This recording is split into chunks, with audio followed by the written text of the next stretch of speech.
Welcome, everybody.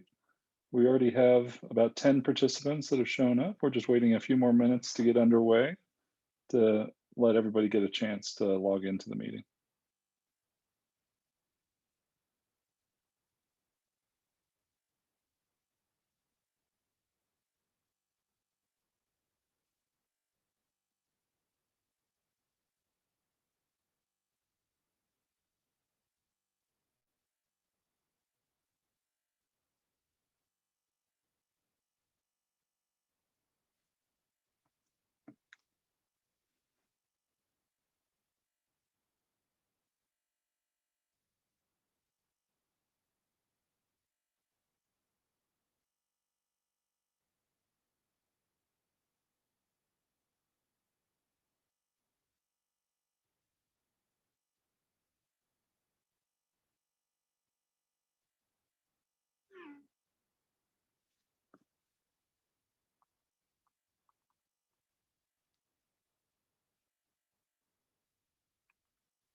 Okay, everyone. I think given enough time for some people, I know we'll have some that'll join us a little bit later. My name's Jared Funston. I'm one of the members of the Environmental Sustainability Board for the City of Bel Air. Tonight, we'll be talking as part of our educational series about composting and green waste. And we're fortunate enough to have one of the master gardeners for the Harris County Master Gardeners and the Texas A&M AgriLife Extension, Carlos Domenech. He's been a gardener in Houston area since 1989 and part of the Harris County Master Gardeners since 2001 and has been leading the charge on composting education within that organization since 2011. My group, the Environmental Sustainability Board, is part of the City of Bel Air, and we provide recommendations for different policy as well as educational policies and outreach to the city or the citizens of Bel Air. Now, we're fortunate enough to have my chair of my board, Rajiv, present here as well. Now, tonight's presentation will be led by Carlos with some technical support by his son, who you may see as part of the presentation as well. I will ask you to use the question and answer forum to send any questions that you have. And at several points during the presentation, as well as at the end, I'll compile those and give those to Carlos to answer. And if there's any time left at the end, we'll try to open it up to allowing people to directly ask Carlos any questions they might still have. Now I'll hand it over to Carlos.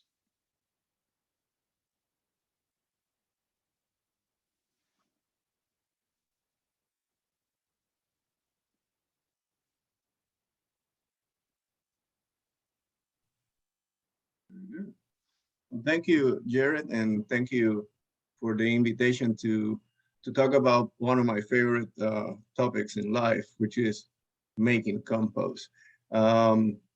This is originally a presentation that was kind of built based on the questions that I used to receive at the demonstration garden, compost demonstration garden at Bear Creek. So hopefully it will answer your questions, and I hope it's an invitation for all of you that don't have a compost pile to get one, and for those that have one that is not doing what you want the pile to do, then maybe fix it and get it to be more productive. So thank you, Danny. These are just some websites that you can reach us at the extension office.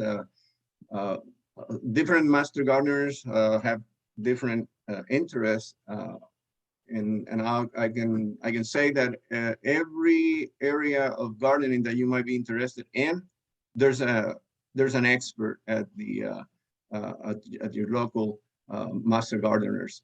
Doesn't matter which county, each county has, well, most counties have their own, which is great because different areas have different plans, different problems. So they'll be there to help you with your garden questions.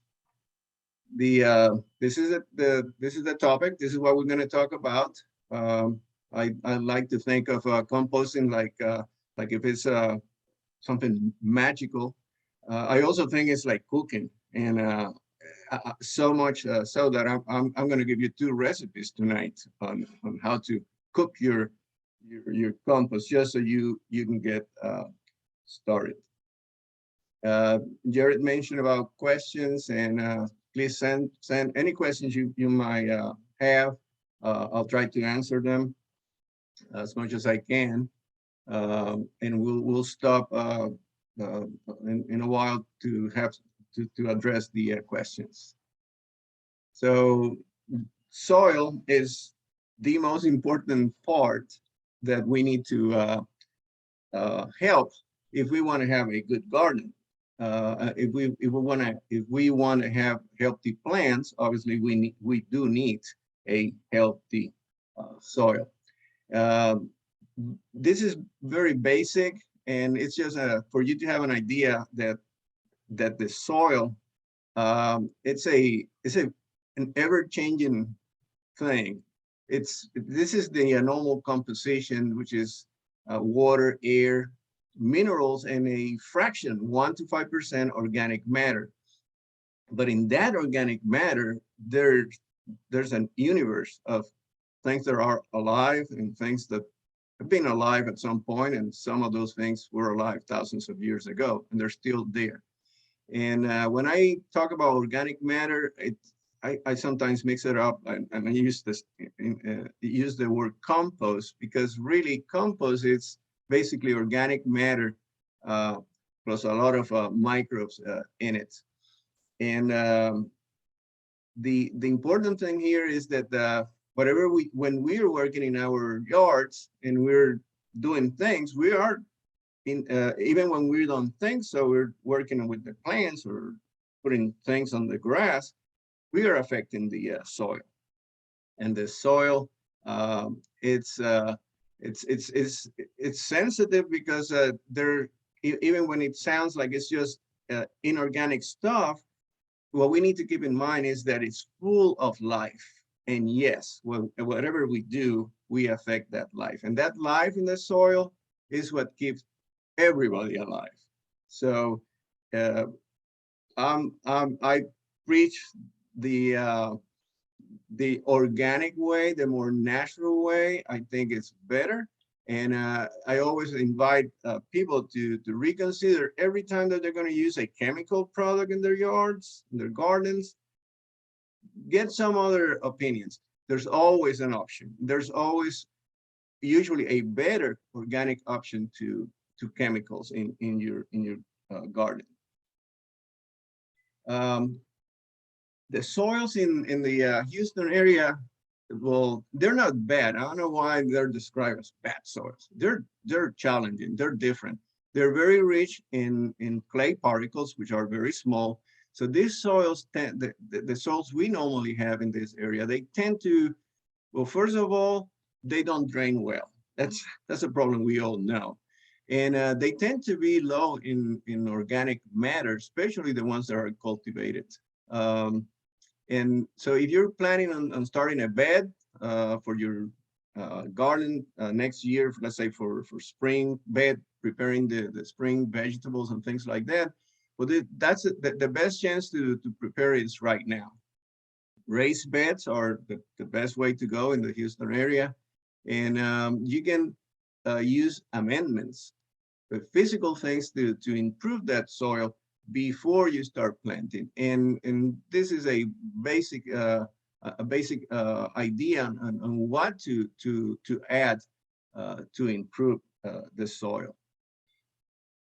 Sometimes we end up with a yard already established with, let's say, grass on it that was planted on a soil that was not improved. But sure thing, there are ways to improve it as well.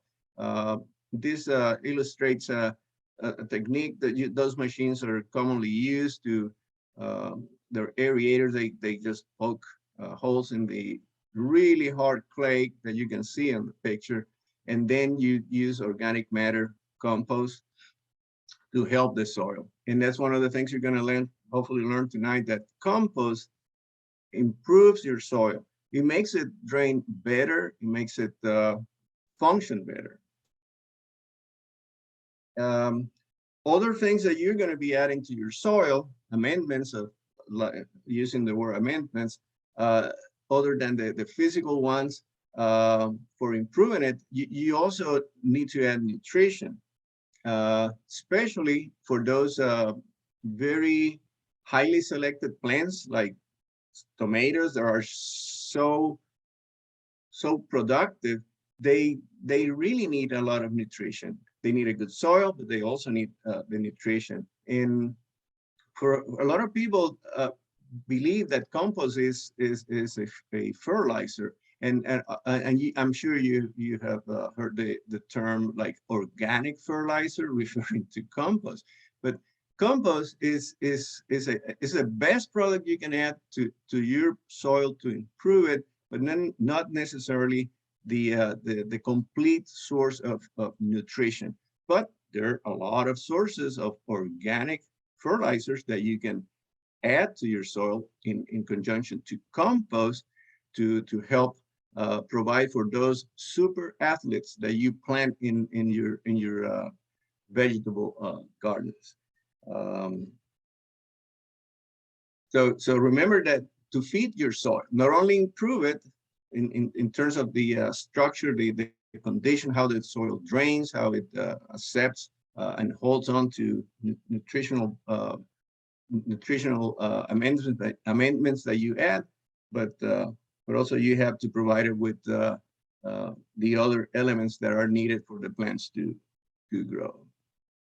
So that was a very short, basic introduction to the soils and the interaction with soils and organic matter. Now we're going to go to my favorite part of the presentation, which is compost and how to make compost at home. I always ask at this point, and I'm going to ask this later on, and the question is that, looking at it, is that a homemade compost or is that a commercial compost? And we'll get back to that question. So what is compost? Well, compost is just a simple, eternal process of breaking down organic material, let's say in this case plant materials. They break down to their basic components, and that is compost. It's not that complicated, and of course this is happening all the time. It's been happening forever, and what we do is we help the process. Is basically what we do. We don't need to teach the microbes how to do their job. They know what to do. We just need to help them.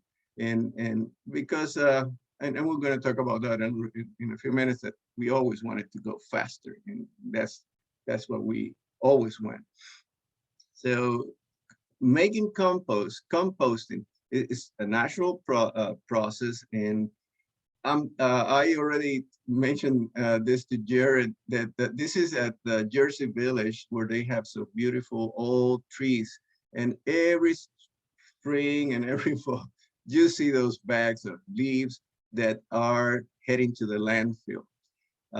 Excellent material to make compost, and then return that compost to the soil without needing to put it in the garbage. It's such a natural, logical, right thing to do.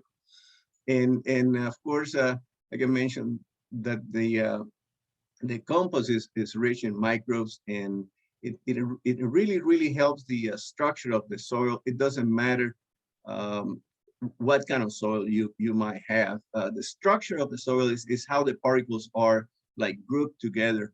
And this is where organic matter coming from compost, for example, helps. Something that I mean, there is no other way to do it. You need that in the soil. You need the organic matter, you need the microbes, and then you're going to have a better soil. You cannot buy it at the box store. It improves the water retention, the nutrient retention, drainage. Sometimes you have nutrients in the soil, but since you don't have the microbes to break it down, then it's not available. So just by adding compost, sometimes you just unleash all these nutrients that are in your soil. I like to say that it is my opinion that there is no better compost than the one that you make at home. You know exactly where it's coming from. You know everything about it. You don't know anything about products that you buy. So yes, you can make compost at home, and it's as good as any. And it's turning just kitchen waste, yard grass that you mow. You turn that, even papers from your shredder and things like that. You turn that into an essential and the most important amendment that you can really add to your soil. And of course, yes, it is free, and it is amazing when you have an organic, rich soil. You don't have to invite any beneficial organisms. They all come. You just set it up. You do it right, they'll come to come and stay with you in your garden. And one of the, if not the number one question that I always get is, how can I make it go faster? It's always the same question. And so what I did, I kind of put together a few things that need attention from your part if you want to make the process go faster. We're going to talk about containers and temperature. We're going to mention C/N ratio, and it sounds a little bit technical, and it is, but we'll just talk about the concept, the importance of mixing the materials that you're going to use for your compost pile. The surface area of those materials, that's very important, aeration, and of course the moisture level in your pile. And if you have the basic knowledge to handle these 5 notions, you're in. You're going to be making a lot of compost. Containers and temperature. It is very important for the pile to heat up if you want the process to go fast. And remember, now we're talking about going fast. We want the compost to be ready in a couple of months. Then you need to pay attention to these things like the container. You can use any container, but it is ideal to have at least a cubic yard volume for the temperature that develops inside the pile to be a significant heat that will last a few days. In this case, this is at home, and that is at 160 degrees. So containers, yes, any container. They can be ugly like these ones. Those are pallets. A lot of people love them. That's when you put that together, those pallets together like that, that's 2 cubic yards. That's all. You can make a lot of compost in there. This wire, very easy to get. Any hardware store, you can buy it. That's a cubic yard. The volume inside that is going to be a cubic yard. And if you fill it up all the way to the top and you did everything right, probably more than half is going to turn into compost that you can use in your yard. Different containers. This is very nice. It's a collapsible one that you can easily put away when you're not using it. All these pictures are from the Bear Creek gardens, demonstration gardens. Unfortunately, we're not there anymore. We lost that place because of the floodings. Um, for a lot of you that have, let's say, a small yard, these tumblers are very nice. I use that one. That's a big one, but there are smaller ones. And I always recommend that you, if you can get the one that has at least two, because you're going to be adding materials. And at some point, you're going to have to stop. So then what are you going to do? Are you going to wait until the compost is finished to start all over again? So no, you probably just finish what put materials into one. When it's full, then you move to the next one, and that way you always have you always recycle your materials. You don't have to throw anything away, and it makes more sense. So different ones. This one is a little bit different. You add your, let's say, your kitchen scraps and maybe some leaves and stuff, materials on the top, and you keep filling it up, and eventually you open this door, and then you pull out the finished compost. You screen it if you want to screen it. You use it, and it's kind of you just keep adding at the top, and you pull finished material at the bottom. This one, well, I have a long story about it, but it was just a bad idea. I got it from the internet, so not everything from the internet is good. I made those holes too big, and the critters came and they pulled everything out. You can see the corn cobs. That was a mess. My mistake. But you can do something like this. I would suggest that you use you make smaller holes. Because it works. Just drain it at the bottom, smaller holes, and you can use it, and you can have a couple of those containers as well. This is my baby, my favorite project. It's a three bin container, cubic yard in each pocket. The water took it away, and several ideas. You can go to the internet and get all kind of ideas. I made this one that it's detachable at the back because it was easier to move around. That's one suggestion I can give you. Beautiful too. Everybody likes this. This is deck wood is what I use one for this container.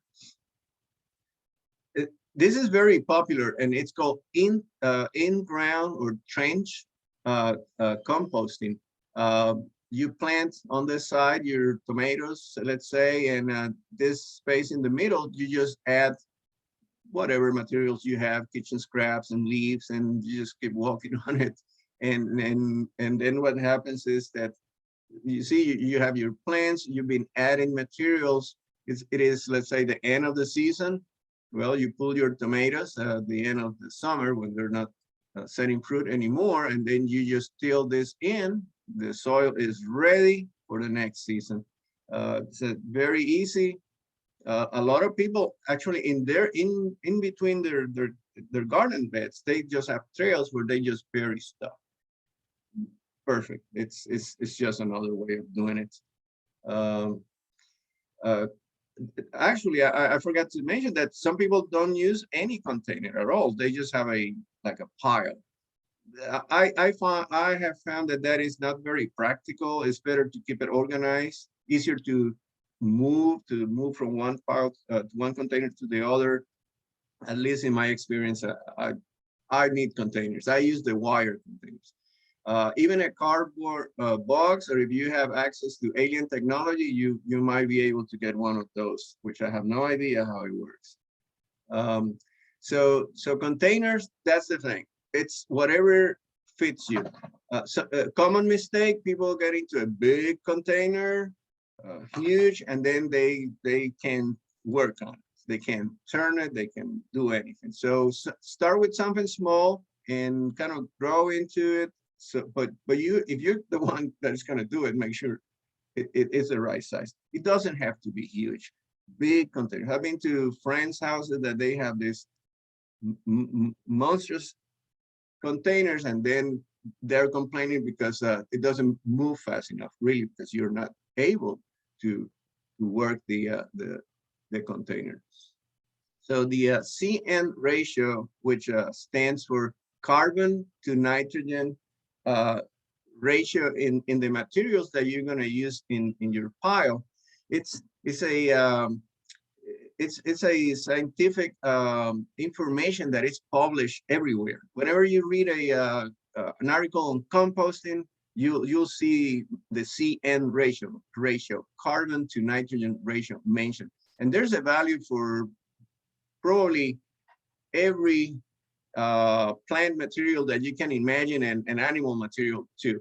For the most part, I always use the same things. I have the kitchen scraps, I have my trees in the front and the backyard, I have grass, St. Augustine grass in the front, and St. Augustine and a little bit of Bermuda in the back. And that's what I use. And I know the values. And obviously with experience of doing it, you get to mix them right, because the microbes, and remember, everything is about the microbes. They're going to be the ones that break down these materials that you put in your pile. And they like it. They just love it when this ratio, this proportion, this relationship between carbon and nitrogen is 30:1. When it's close to 30:1, the microbes are just going to be very happy, and they're going to be very grateful, and they're going to really work fast and heat up the pile, and then the process is going to be shorter, and your compost is going to be ready. So, and if you ask me, what is the #1 mistake when making compost? Not mixing it right. It's if you mix it right and do everything else, or don't do anything else, you'll be better off. This is the key for the pile to move really fast, for the process to move fast. You are going to have, if you want to have this, it's in the handouts, and Jared didn't mention it, but I'm sure he will later on. I gave him copies of the handouts for this presentation, and this is in the handouts. And I just pick up the ones I use, the common ones. You see, dry leaves, I have dry leaves all over the place. And usually I have grass, and then of course I have the kitchen scraps all year long. Sometimes I need to use shredded paper because I don't have another source of carbon. Remember that during the summer everything is green, and for you to find something that is rich in carbon for you to mix, it's sometimes a problem. But then of course you can use shredded paper, newspaper, and pine needles, which pine needles are the best mulch that you can use. I prefer to use pine needles as mulch, not necessarily to put it in the piles, but if that's all I have, I'll use them too. They take a little bit longer to break down. Nitrogen-rich materials like coffee grounds and kitchen scraps, of course, grass is usually green, and that's the way most people refer to them. You mix brown with green, but coffee grounds, it's not green, and it's very high in nitrogen. So that mix that you're going to make with the stuff that you put in your pile, it doesn't have to be perfect. It doesn't have to be perfect, but if you can help it, if you are aware of these qualities that these plant materials are going to have. Some are going to be higher, or have a higher content in carbon. Others will have a lower carbon content, and mixing it is really the scientific part of it. But since we're going to be cooking, I'll give you a recipe. You start cooking with my recipe, and then you change the recipe to your convenience. You can always go and Google a compost mix calculator, and it's an excellent tool when you have materials that were not mentioned there, and you can plug in the values and the quantities that you have, and the computer will balance them for you. And the good thing about mixing it right, and let me just give you an example. When you mix, let's say, just fresh green grass, St. Augustine grass, with, let's say, just shredded sycamore brown leaves that you pick up and chop with your mower. That usually it's the same amount, the same volume, let's say one bag of grass with one bag of brown leaves. That's gonna give you a very, very close to 30-to-1 ratio. And of course, I know it from experience. I know it because I have done it measuring the amounts, and I know it because, as you see on this table, this graph here, when you mix it right, 30-to-1, in a couple of days, your temperature goes really, really high. So the thermometer that you can get a deep fry thermometer, or you can get a compost thermometer, and you can get one for $18 or so. I mean, it doesn't have to be very fancy. It just has to be big enough to kind of get to the center of your pile, depending on the size of your pile. It's an excellent tool because it'll confirm for you if you did a good job mixing, or you need to make adjustments. Maybe you needed more carbon. But this illustrates the point that the microbes do love it when you get that balance in your mix. And this is from one of the compost calculators, and you see it just gives you different plant materials. You can scroll down and choose the ones you have, and let's say most of the times this is measured in by volume. So a bucket, bag, a garbage can full of materials, and you measure that, and then you plug it into the calculator, and it'll give you how good your mix is, or if you need to change it. That's in your notes as well. And this one, this is a large volume. This is, if you add this cubic feet, this is almost a cubic yard, and that means that a wire container full to the top, mixing these materials, which I normally use here at home. This is a more, I guess, common way of doing it, which is when you, let's say you have a little bucket in your kitchen, and you throw all the banana peels and the coffee grounds and the eggshells and all the peelings from the onions and all that kind of kitchen scraps. If you have, and I'll show you the size I have, a container like that, and this calculator example here is for when you use smaller amounts, and you go to your pile and you add your kitchen scraps, and then you cover it up with your brown leaves, let's say, for example. And this is what I have at home. See, my wife bought it at Marshall's, and I can't remember how much it cost, but it's one of the few things that she bought and didn't return, because for some reason she returns everything she buys. But this thing has been very practical.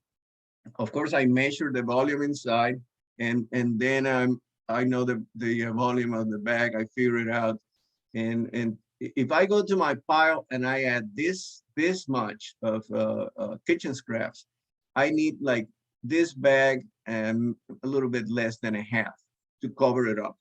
And that combination of this much kitchen scraps and a bag, maybe let's say a bag and a half of shredded brown leaves, it's a 30-to-1 mix, and it gets hot.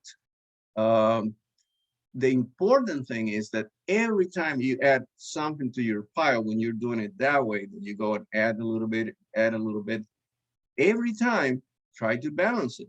Because if you go and just add the nitrogen-rich materials and no carbon for the microbes to work with, it's not going to move. It's going to smell bad. It's not going to work, and it's going to obviously it's going to take longer.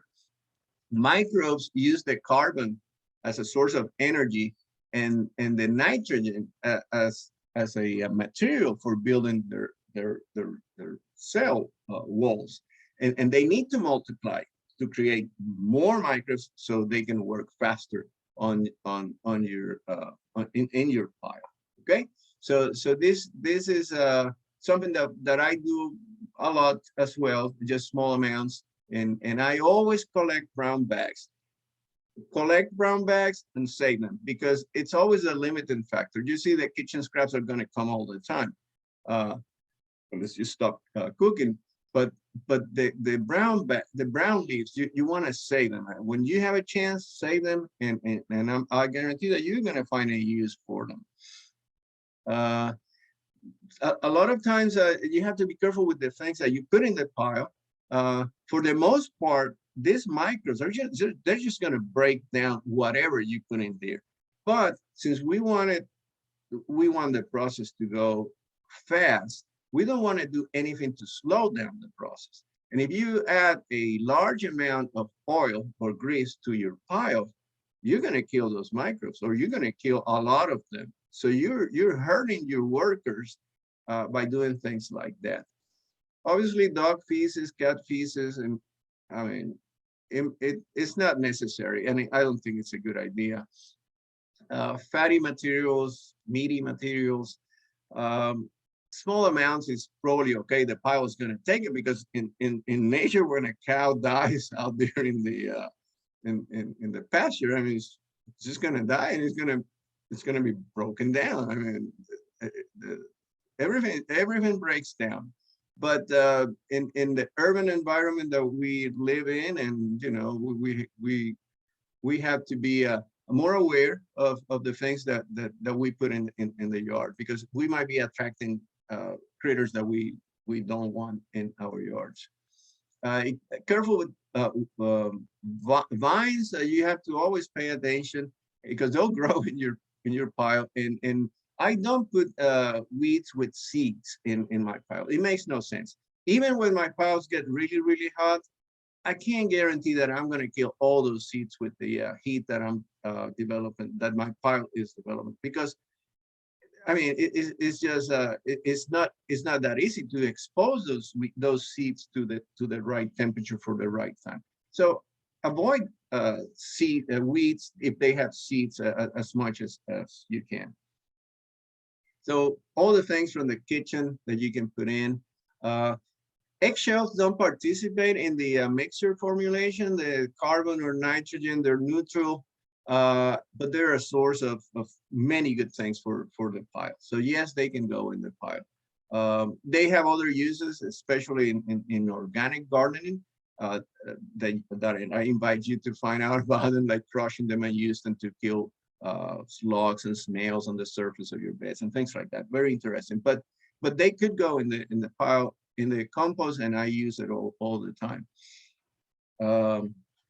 And I always mention this, kind of be nice to your compost pile. They're working for you. They're gonna give you a gift when the materials are broken down and the compost is finished.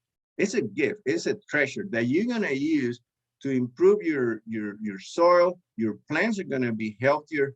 So every so often, be nice, take a few minutes, and I don't know, on the anniversary, maybe when you started the pile, something like that.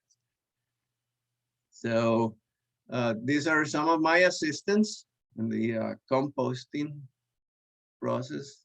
But this is where it goes. It goes right there in the pile. You see, I'm doing the small amount. This is just a container. So I'm just gonna cover it up, water it a little bit. Now that I mentioned that, I'm sure Bel Air City also asks you to collect rainwater, I assume, because it's the right thing to do. I try to water my piles with rainwater. I collect rainwater. I use it for my plants and for the pile. And that, of course, that pile I've been building for a little bit. It's almost to the top. Maybe that day I'll go and mow the grass, add another layer of brown leaves on top, balance, and I'm done. That pile is ready to go. That's exactly what I did. And that pile is ready to go. The pile over here, it's finished. Probably it's been there for a little bit because it's getting lower. And this one is even growing some seeds because it's been sitting there. But once it gets like that, you're done, and you have compost now, your own compost. And as I mentioned before, sometimes I don't have enough brown leaves, run out of brown leaves, or I don't have any other materials. Well, shredded paper is great. It's not as good as brown leaves in terms of how fast it breaks down.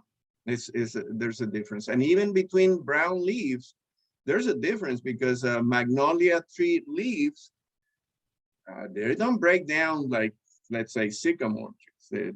They're just built different. But if you have at least some brown leaves and then mix it with the shredded paper, that's a great source of carbon for your pile.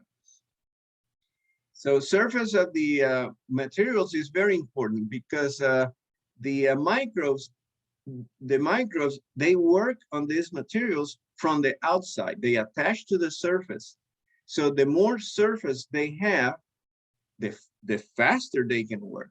So instead of a big chunk of lettuce or broccoli, I'll say, sounds better, broccoli, like that, it's going to take a while for the microbes to kind of chew on, which they don't buy on it. They just use enzymes and chemical products, right?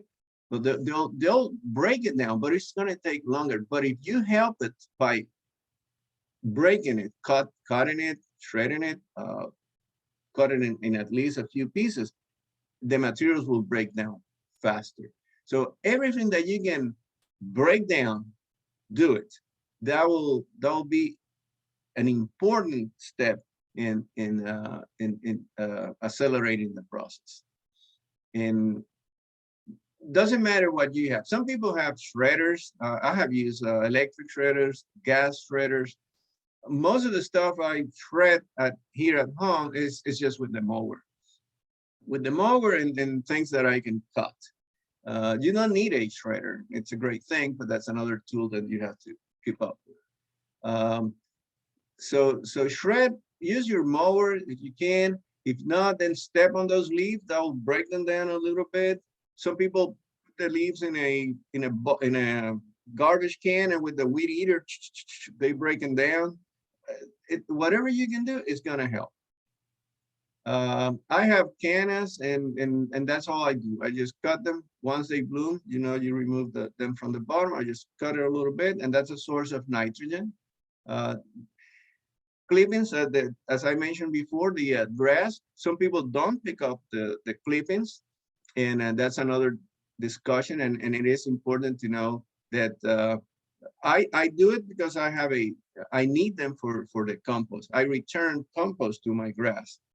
Eventually, for people that don't want to pick them up, make sure that, you know, the basic rules: don't cut more than 1/3 of the blade. Make sure your mower is a mulching. It has mulching blades, and always cut your grass at the highest point that you can, whatever it is, and cut more frequently so you remove less. So that's for the ones that don't want to pick it up. I pick it up because I have a use for it in the compost pile.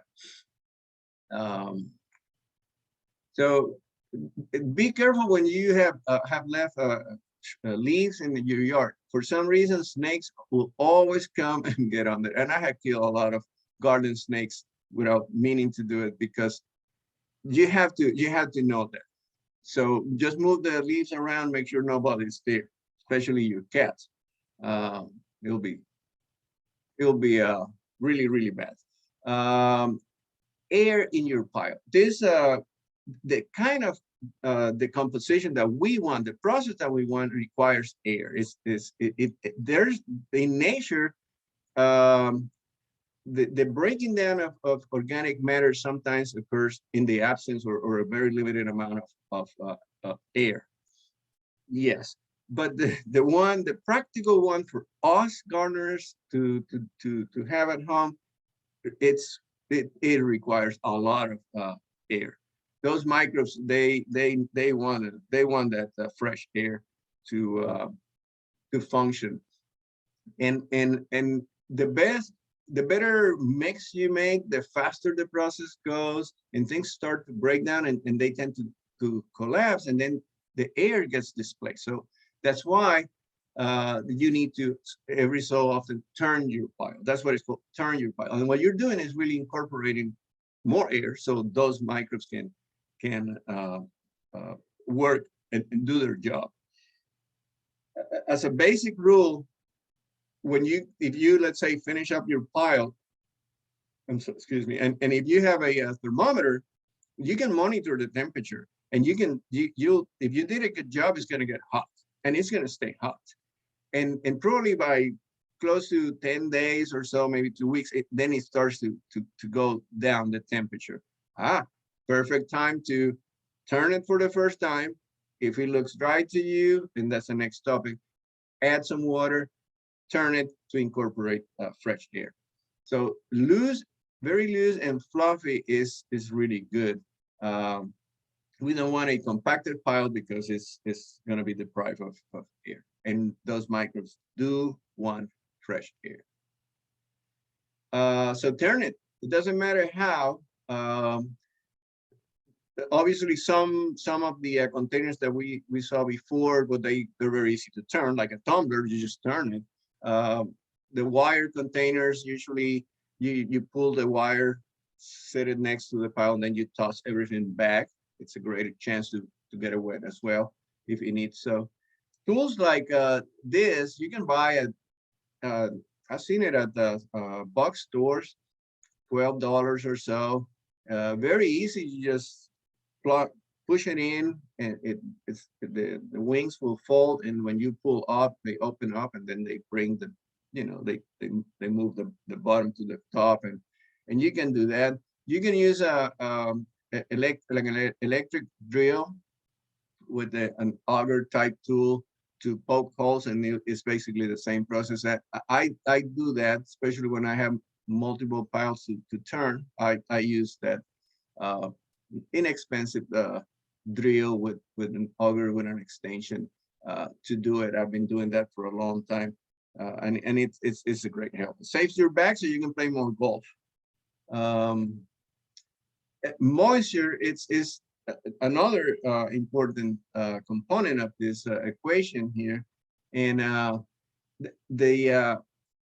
lately in Houston, for some reason, until maybe last week, when is it that it didn't rain for a few days? But it's been raining, so I have found that I have not watered my piles. Only when I get them started is when I make kind of add layers of materials, maybe add some water, and that's it. And for the most part, I have not seen the need to water the pile. There are tools, of course, you can buy all kind of gadgets that can measure the moisture in the pile.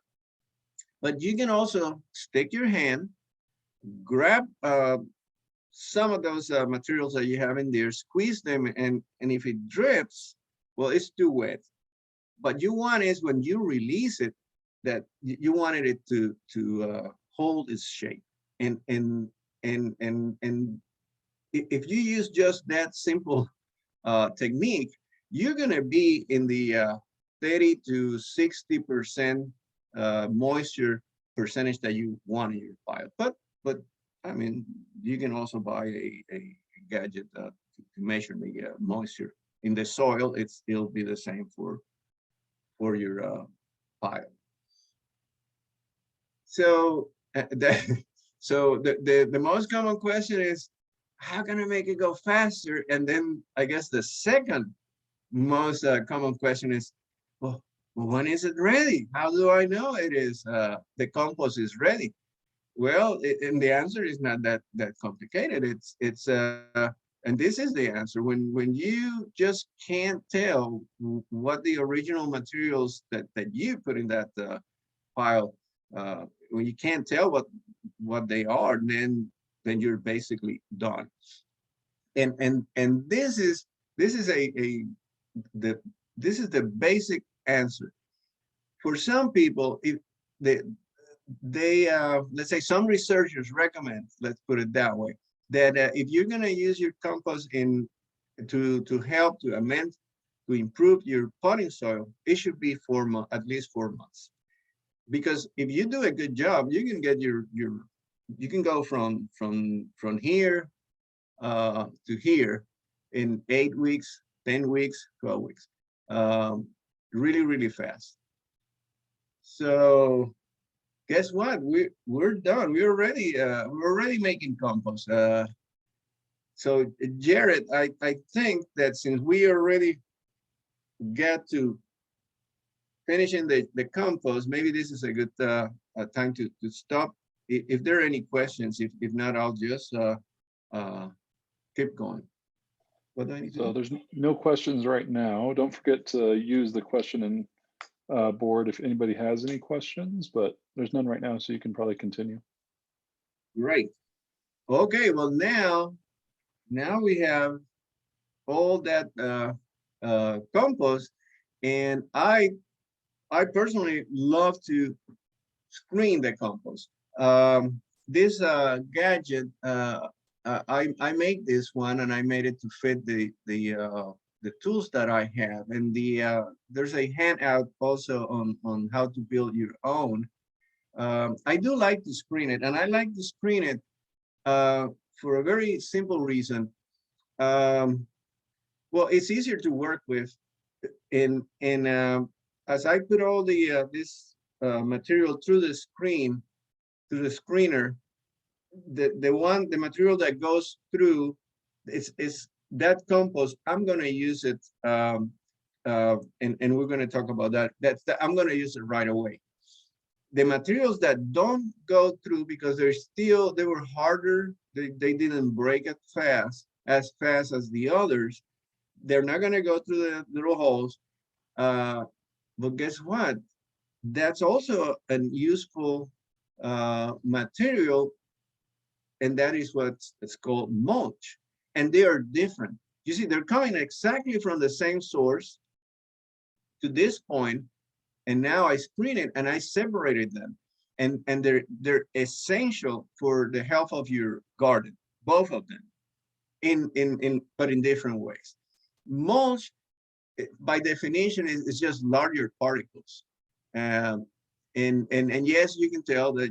I mean, it looks like a piece of, let's say, bark. Yeah, you can tell what they look. They're used on the surface of your beds where you have your plants, and yes, they're gonna discourage the weed growth. If you mix it with the soil, it might kind of steal some of that nitrogen because it's not a finished process, and the microbes in the soil are going to continue breaking down stuff. So it's better for a surface use, on the surface, not to mix it in with the soil. It'll stay there for a little while, and it's going to help by also retaining moisture in your soil. It's going to help by breaking the energy, the impact from rain or watering. It's also going to help. It's essential. And one recommendation: do not use dye mulch. It's not good. Use on dye mulch. No colors to it. I know Aggies can't help using that orange maroon kind of mulch. No, it's not a good idea. Look for natural mulch. So what goes through the screener, that's my treasure. That's a compost. And of course, the particles are smaller, and they're ready for plants to use them. They're gonna there's going to be a lot of microbes in that compost, and it's going to not only be used by the plants, it's also going to be used by the soil. And that's a note, just the difference between mulch and compost. This is just doing it now. We're just working on this is at Genoa Friendship Gardens. This is in Pasadena, and it's our it's another demonstration garden for the Harris County Master Gardeners, and you're all invited to go and visit. I do work there usually on Mondays, and they have open days that you can find on in our website. And go and ask questions and work with us at the demonstration garden. So we're just we got a few quick questions that I think might come up or be useful now. One person was asking that if they don't let their compost sort of reach the completely done state, is there any harm in them using the partially completed compost on their vegetable garden? I would say minor, for the same reason. When you put it in the soil and the microbes, I mean, are there, they're gonna try to finish the job. That's what they do. And in the process, they're gonna need nitrogen. And where is that nitrogen gonna come from? Well, from the soil, the same nitrogen maybe that you apply as a fertilizer. And that's a minor, I would say it's a minor process, especially if it's already partially composted. But which is mulch, and that's back to, yeah, don't mix mulch with the soil. Use it only on the surface. So best recommendation, let it finish up. When you can't tell what it is, it's finished, ready to be mixed in the soil and work as compost. And then there was an additional question that someone was asking that if an individual has used chemical fertilizers on their lawn, does that affect the compost or the overall benefits that you can get from it? If you use those then grass clippings in your compost? Yeah, well, that's a very good question. And if you read some of the old handouts, even from Texas A&M on how to make compost, you'll be surprised that they'll put brown leaves and then a layer of fertilizer from a bag as a source of nitrogen. I don't think it's a problem, honestly, because once you and as I understand, you already threw it on your yard. So yeah, you might pick up some of it. I don't think it's a problem. When you use a chemical fertilizer, you have to be aware of the other components that are in a bag of chemical fertilizer, especially the amount of salt that it's in it. But once you spread it on your grass, and now you're using that grass for compost, no, not a problem. Actually, for the plants to absorb nitrogen, it has to be changed to the inorganic form. So no, in that case, I don't think that's going to be a problem. Don't worry about that. What else, Jerry? One last question that somebody had is just if you knew of any areas around Bel Air or close by that they accept different kitchen scraps and are performing more of a community composting. Well,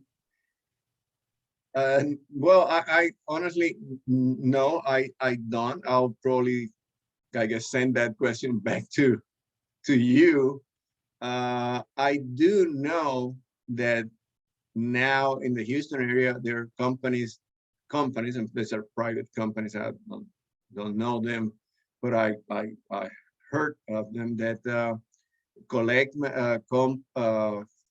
kitchen scraps, for example, and I guess they process it and somehow they sell it to you back. And I mean, there are new things going around on, I guess, what we all are trying to do, which is recycle these materials and turn them into a useful amendment like compost. But in Bel Air, maybe you have some information on that.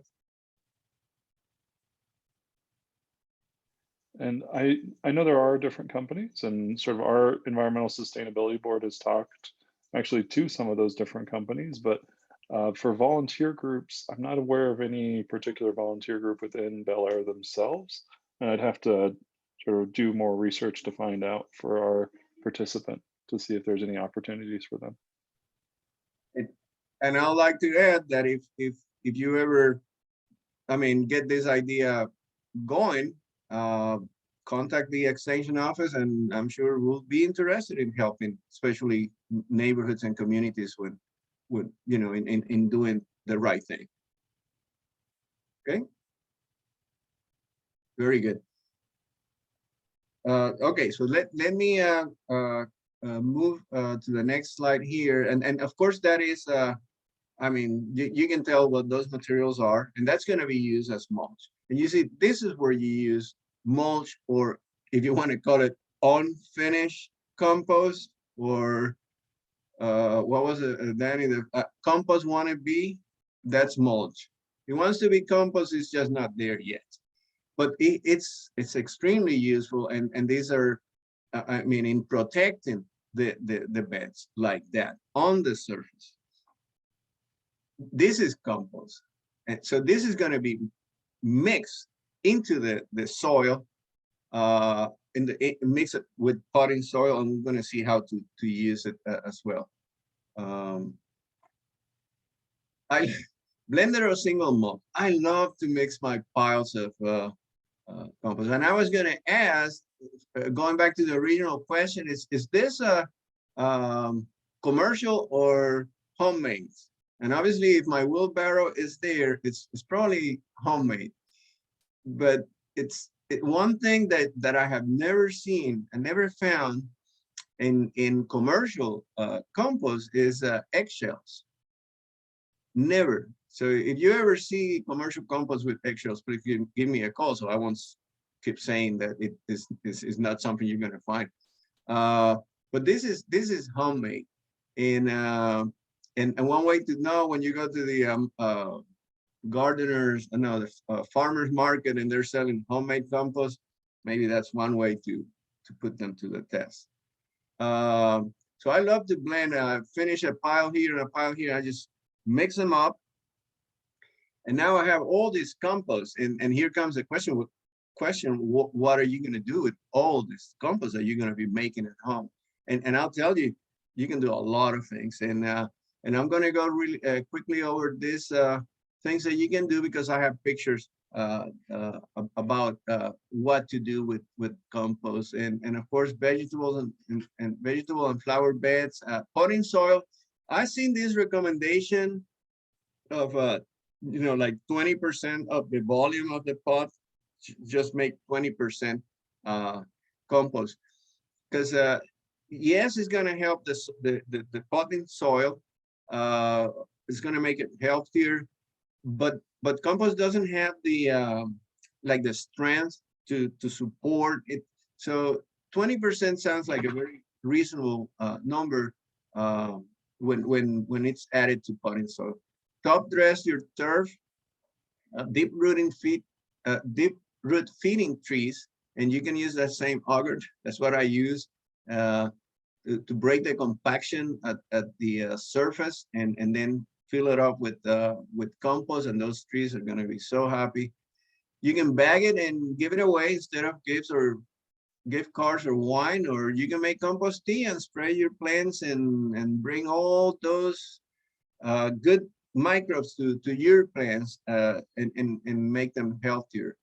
So next time you're invited to a party, just bring your bag of compost. And I also use compost for my seeds. I grow my seeds in compost. I just screen it one more time, a little bit smaller, just because it's easier to work with. And you can use it for potted cats. It doesn't work. It's just bad anyways. This is what you do most of the times. You just early in the season, and you can do it twice a year. You add half an inch, a couple of inches of compost, depending on how much compost you have, to your beds, and then you work it in with the soil, into the soil. And then your bed is going to be much healthier, and it's going to be much healthier, and it's going to utilize the water and the fertilizer that you're going to be adding in a much more efficient way. So remember, compost it feeds your plants, but it does more for improving the health of your soil, so your soil can function better. And different tools for tilling in, though it's in the organic world, in the organic community, tilling is something debatable that might hurt. I still have a few beds that I have to till because they get roots from the nearby trees, and if I don't do that, I mean, I don't have a chance. So I still do that in some beds. Others, I just use my cultivator, my hand cultivator, and just work it in, and that's it. And compost tea is a very popular thing. If it's just like making tea, I guess, from using your own compost in a bag, and a lot of articles in the internet that you can check. Where to place your compost is something else that I find interesting. People have a compost pile in the middle of the yard or by the side of the fence under the direct sun. And I wonder when do they work their piles? So I think that a shade is fine. I also it's kind of hidden back here. I don't know if you can see a little piece of wood. So that's my compost area. This is where I work with my compost. And these bananas, this is very early in the spring. This picture is. And these bananas are, I guess we had a mild winter, but anyways, they're gonna be chopped. They're gonna be cut and chopped, and they're gonna go in the compost piles. But then they're gonna come back, and I'm gonna have a nice shaded area in the summer where I can go to my piles and work. Evergreen, obviously, to cover up, so you won't be exposed. Nobody will know where your compost pile is. The sort bananas, and this is sugar cane, which is the same story with the bananas. You get a lot of a good source of, so bless you, good source. Careful with the vines. I eventually cut that vine because it was just shooting, throwing stuff into my piles and seeds and things like that. Too invasive, so I had to cut it. I hope you're not sleepy yet. And I'd like to invite everybody that, I mean, it doesn't have to be a big pile. Start with just, small box, something like that. So start throwing things in there. If you can't do that and you have a very, very limited space, even the balcony in an apartment, consider worms, worm ranching, as it's called in Texas. It's just worms can also be a way of composting materials using just worms, and that for small spaces that can also work. But give it a try, because you'll be surprised how good you're gonna feel when you are using your own compost to make your garden, your soil, your plants better. Some people call it the miracle drug, and I agree. It is. It's amazing what compost can do for the health of your yard, and it doesn't matter if it's a small yard, a big yard.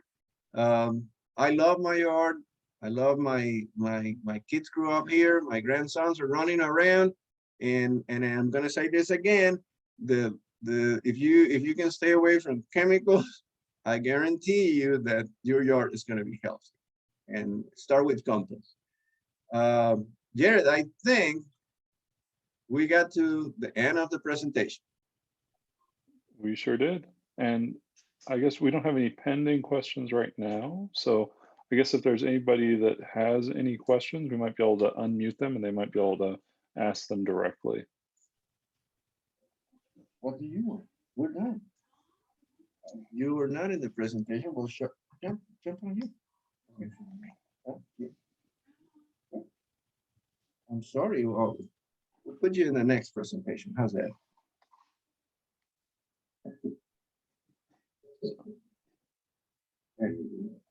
One person had the question of how often should they turn their mulch or their compost? Their compost pile, and that's a good question. I'll say if you monitor with the thermometer, you'll know. But you can also stick your hand and know if it's hot or not. And if you don't do any of those, it needs to be turned anyways. I'll say every 2 to 3 weeks. If it's been raining a lot, you might want to turn it, because the same way that compaction from just a normal process squeezes the air out of the pile, water, excessive amounts of water will displace the air in the pile. So when it's raining a lot, it's a good time to turn it. So you bring some air in. And if everything is normal and things are going fine, just every 2 to 3 weeks, you can turn it somehow, whatever way you can do it, and bring air, incorporate air to the pile, and let those microbes continue their job.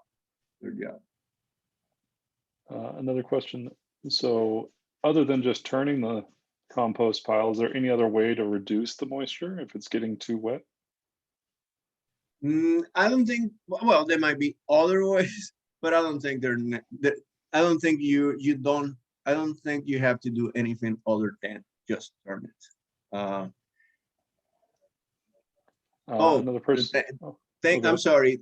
Something that Danny just mentioned, because Danny helps me with the compost piles. When you build your pile, especially the ones that are like made out of wire, or wood that are sitting on the ground, I always start the pile with a lot of kind of twigs and small branches, and I create a good 1 or 2 inch layer of that hard to break material, woody material, that it's not gonna break down at the same speed as the other materials that I'm gonna be using, to guarantee a good drainage at the bottom. That's another way to reduce the excessive moisture. But again, if it rains a lot, good idea, go ahead and turn it. But other than that, I don't think you have to do anything else. One person had the question of if you thought it would be a good idea to use a kiddie pool, like those plastic ones you can get at Walmart and other places, to use as your compost pile. Again, container or no container, yes. If you're gonna use that, you can, I guess, make sure it drains well. That will be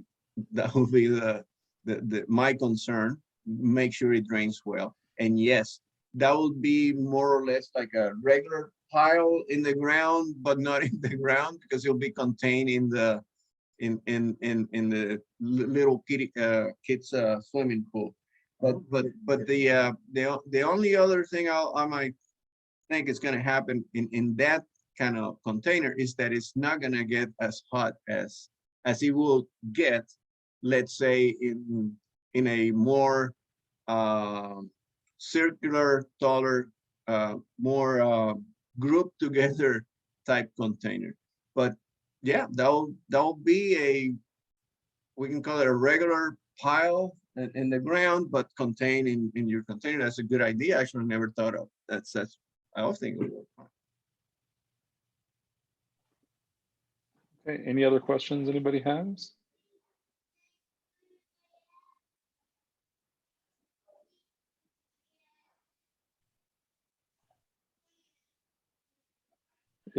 Let's see, one more.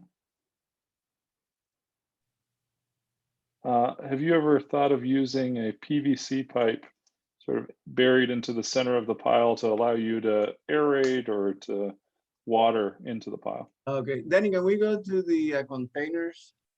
The green one. That's a very good question, and actually, a lot of the commercial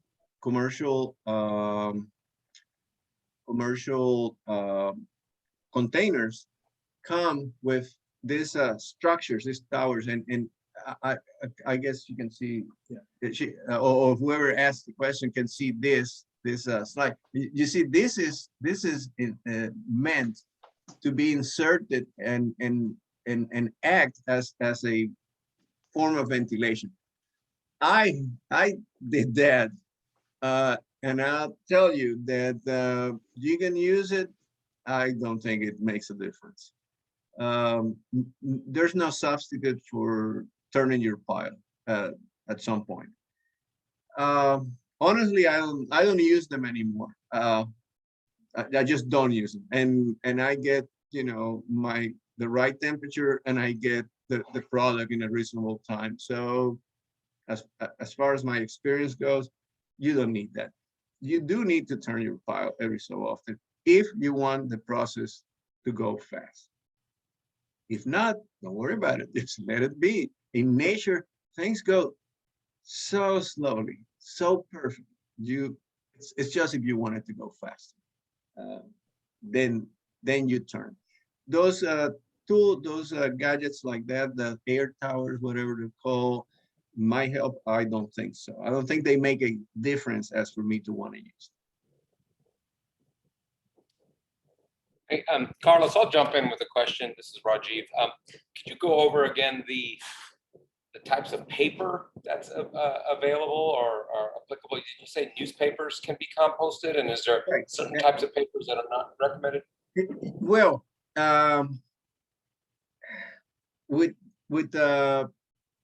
with paper, printed paper, there's a there's a rule that I heard, like, I don't know how many years. If it has bright colors, don't put it in your pile. That's one thing I want to say. I guess the fear will be, I don't know, lead in your, I don't know, because as I understand, most ink in this country now is soybean based. That's what I understand. But anyways, if I see bright colors in the, I don't use those papers for the compost. That they go to the regular recycling. Shredded paper, office paper, brown paper bags, they're excellent materials. You have to break them down. You want to remember the surface, the size of the particles, or the materials going in the pile. That's an important thing. So shred them, shredded paper. The other difference is that they don't break as fast as, let's say, your traditional, and I use sycamore because that's a tree, the big tree I have in my backyard, but regular brown leaves will break much faster. And also, you have to be careful because newspaper, cardboard, they do have a higher carbon content. It might not be released as fast, but they have you have to make an adjustment because that's a lot of carbon. So that means you're going to need more nitrogen, right? Or the microbes are just not going to be able to work on it as fast. But yes, you can use them. Same with pine needles. They don't break as fast, but yes, they'll be excellent in your pile. So I hope that was the intent of the question. Just the type of and I'm mentioning these ones because obviously those are the ones that are more accessible to me. Yeah, great. Yeah, thank you.